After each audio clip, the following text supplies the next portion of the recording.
नमस्कार, वाळवण recipe series पाहत आहोत. यामध्येच आज आपण बनवणार आहोत उपवासाची साबुदाणा बटाटा चकली. चकली बनवताना कुठेही तेलाचा वापर केलेला नाही, त्यामुळे चकली वर्षभरासाठी आरामशीर टिकली जाते. अर्थातच चकली तळण्यासाठी आपल्याला तेल लागणार आहे. चकली बनवून अतिशय खुसखुशीत तयार होते. चकली खाताना कुठेही कडक लागत नाही. एक सिक्रेट ट्रिक वापरून ही चकली आज आपण बनवणार आहोत. चकली बनवताना कुठेही मध्येच तुटली जात नाही. चकली तळल्यानंतर अगदी दुप्पट तिप्पट फुलली जाते. अतिशय खुसखुशीत अशी चकली बनवून तयार होते. वेळ वाया न घालवता रेसिपीला सुरुवात करूयात. उपवासाची वाळवणाची साबुदाणा बटाटा चकली ही आज मी तुम्हाला अर्धा किलोच्या प्रमाणामध्ये बनवून दाखवणार आहे. जर का तुम्हाला जास्त क्वांटिटीमध्ये बनवायचं असेल तर हेच प्रमाण तुम्ही दुप्पट तिप्पट करू शकता. त्यासाठी या इथं मी अर्धा किलो इतका साबुदाणा घेतलेला आहे. हा साबुदाणा तुम्ही कुठल्याही एका भांड्याने मोजून घेऊ शकता. इथं मी एक कुकरचा डब्बा घेतलेला आहे, त्याने मोजून हा साबुदाणा अर्धा डब्बा इतका घेतलेला आहे. यामध्ये पाणी घालत आहे आणि हा साबुदाणा 1 ते 2 पाण्याने स्वच्छ धुवून घेते, जेणेकरून यामध्ये काही धूळ कचरा असेल तो निघून जाईल.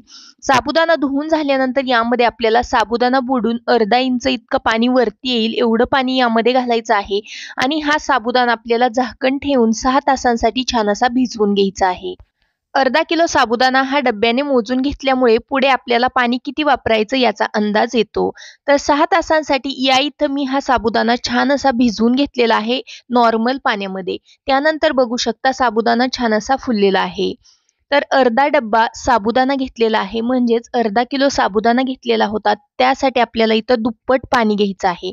अर्धा डब्बा साबुदाणा म्हणजेच 1 डब्बा आपल्याला इथं पाणी घ्यायचं आहे.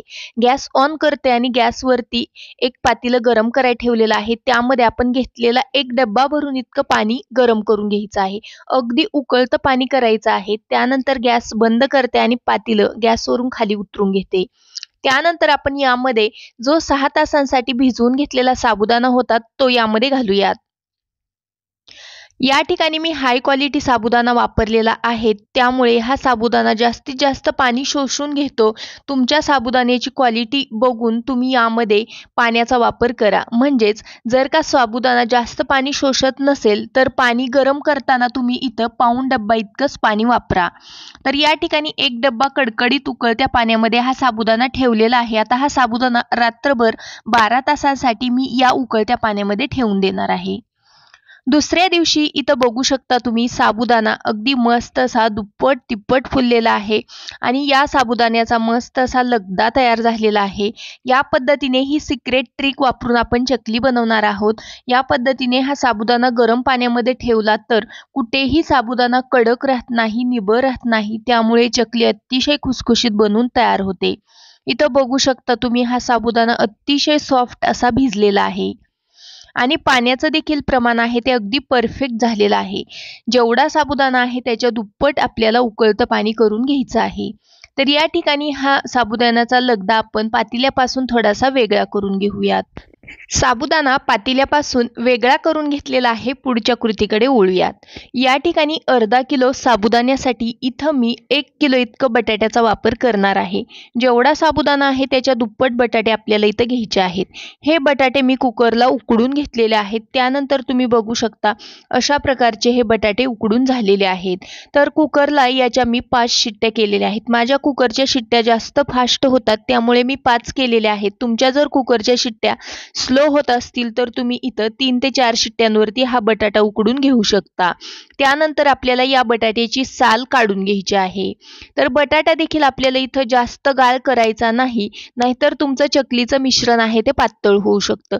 या पद्धतीने अगदी परफेक्ट असा आपल्याला बटाटा उकडून घ्यायचा आहे. कच्चाही ठेवायचा नाही आणि जास्त गाळही करायचा नाही. अगदी परफेक्ट अशा प्रकारचा हा बटाटा मी या ठिकाणी उकडून घेतलेला आहे. उकडलेले सर्व बटाटे साल काढून घेतल्यानंतर आपल्याला अशा प्रकारच्या एका खिसणीने खिसून घ्यायचे आहेत. लक्षात ठेवा, बटाटा खिसत असताना आपल्याला यामध्ये अजिबात बटाट्याचा मोठा कण किंवा बटाट्याचा मोठा तुकडा यामध्ये जाऊ द्यायचा नाही, नाहीतर आपण चकली बनवताना चकलीमध्येच तुटू शकते.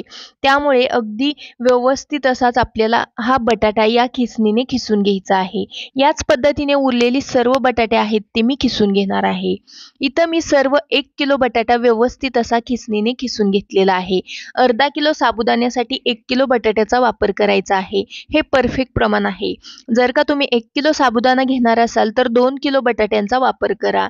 आता किसून घेतलेल्या उकळत्या बटाट्यामध्ये आपल्याला या ठिकाणी भिजवून घेतलेला साबुदाणा घालायचा आहे. सर्व साबुदाणा आपण या उकडलेल्या बटाट्याच्या किसमध्ये घालून घेऊयात. त्यानंतर आपण यामध्ये काही फ्लेवर्स ॲड करणार आहोत. तर या ठिकाणी मी हिरवी मिरची पेस्ट घालणार आहे. यामुळे साबुदाणा बटाटा चकलीला चव छान येते आणि त्याचबरोबर चकलीचा रंग देखील बदलला जात नाही. चवीकरता मीठ घालूया. जर का तुम्ही लाल मिर्च पावडर घातली तर चकली लालसर रंगाची बनून तयार होते. जर का तुम्हाला उपवासाला जिरे, कोथिंबीर आवडत असेल तर ते देखील तुम्ही यामध्ये घालू शकता. व्यवस्थित असं आपल्याला हे मिक्स करून घ्यायचं आहे. आता या ठिकाणी तुम्ही बघू शकता उकडलेला किसून घेतलेला बटाटा आणि 12 तासांसाठी गरम पाण्यामध्ये भिजवून घेतलेला साबुदाणा, हिरवी मिरची आणि मीठ आपण व्यवस्थित असं एकत्रित हाताने मिक्स करून घेत आहोत. या मिश्रणाची टेस्ट केल्यानंतर मला मिठाचं प्रमाण थोडंसं कमी वाटलं, त्यामुळे आणखीन 1 चमचा मीठ मी यामध्ये घातलेला आहे. वाळवणाचा पदार्थ आहे, मिठाचा वापर थोडासा बेतानेच करायचा. लक्षात ठेवा हे पीठ मळत असताना अगदी व्यवस्थित असं आपल्याला हाताने मळून घ्यायचं आहे. जेवढं पीठ आपण चांगलं मळू तेवढी चकली छान तयार होते, मध्येच कुठेही तुटली जात नाही. चकली बनवण्यासाठी लागणारं मिश्रण बनवून तयार झालेलं आहे. चकली बनवण्यासाठी सुरुवात करूयात. त्यासाठी अशा प्रकारची चकलीची प्लेट घेतलेली आहे. चकलीच्या प्लेटचा जो खडबडीत भाग आहे तो आपल्याला बाहेरच्या बाजूने करायचा आहे आणि या पद्धतीने ही प्लेट आपल्याला साच्याला लावून घ्यायची आहे. त्यानंतर तयार केलेलं मिश्रण आपल्याला चमच्याच्या मदतीने या साच्यामध्ये थोडं थोडं करून भरून घ्यायचं आहे. लक्षात ठेवा हे मिश्रण आपल्याला या साच्यामध्ये भरत असताना अशा पद्धतीने प्रेस करून करून भरायचं आहे. त्यामुळे आपली चकलीमध्येच कुठेही तुटली जात नाही. अगदी छान अशी गोल आकार गरगरीत आपली चकली इथं बनवून तयार होते. हे चकलीचं मिश्रण बनवत असताना आपण कुठेही नंतर पाण्याचा वापर केलेला नाही. असंच मिश्रण आपल्याला हे व्यवस्थित असं पाण्याचा वापर न करता मळून घ्यायचं आहे. साबुदाणा भिजवलेला बटाटा आणि हे व्यवस्थित असं मिक्स करून घेतल्यानंतर अशा पद्धतीने आपल्याला हे साच्यामध्ये भरायचं आणि त्यानंतर आपल्याला चकली बनवण्यासाठी सुरुवात करायची आहे. या ठिकाणी चकली बनवण्यासाठी मी अशा प्रकारचं पॉलिथिन शीट वापरत आहे. त्याच्यावरती मी चकली घालत आहे. पॉलिथिन शीटला मी अजिबात तेल लावलेलं नाही. ही चकली तुम्ही एखाद्या सुती कापडावरती देखील घालू शकता. सुती कापडाला देखील ही चकली बिलकुलही चिकटली जात नाही. चकली सुकल्यानंतरच आपल्याला दुसऱ्या बाजूने पलटून घ्यायची आहे. तर या ठिकाणी तुम्ही बघू शकता अगदी गोल गरगरीत अशा चकल्या बनवून तयार होत आहेत. चकली बनवताना मध्येच कुठेही तुटत नाही. जर का तुम्ही हे परफेक्ट प्रमाण वापरलं तर तुमची चकली अगदी परफेक्ट बनवून तयार होते. हाय क्वालिटी साबुदाणा इथं वापरायचा आहे, त्यामुळे जास्तीत जास्त पाणी शोषून घेतो आणि चकली मस्त छान अशी फुललेली आपली बनवून तयार होते. इथं बघू शकता फक्त अर्धा किलो साबुदाण्यामध्ये खूप साऱ्या भरपूर चकल्या बनवून तयार होतात. त्याचबरोबर आपण 1 किलो बटाट्याचा देखील वापर केलेला आहे. म्हणजेच टोटल 1.5 किलो च्या प्रमाणामध्ये आपण इथं चकली बनवलेली आहे. 1.5 किलो साहित्यापासून चकली बनवलेली आहे. 2 ते 3 दिवस ही चकली वाळण्यासाठी लागतात कडकडीत उन्हामध्ये. त्यानंतर बघू शकता अतिशय गोल गरगरीत मस्त अशा चकल्या बनवून तयार झालेल्या आहेत. काही चकल्या इथं मी तुम्हाला तळून दाखवत आहे. तेलात घालता क्षणी बघू शकता मस्त दुप्पट तिप्पट फुलल्या जात आहे आणि चकलीला रंग देखील छान येत आहे. ही उपवासाची साबुदाणा बटाटा चकली जर का एकदा बनवली तर तुम्ही 1 ते 1.5 वर्ष देखील ही चकली तुम्ही स्टोअर करून ठेवू शकता आणि जेव्हा पाहिजे तेव्हा ही चकली तुम्ही तळून खाऊ शकता.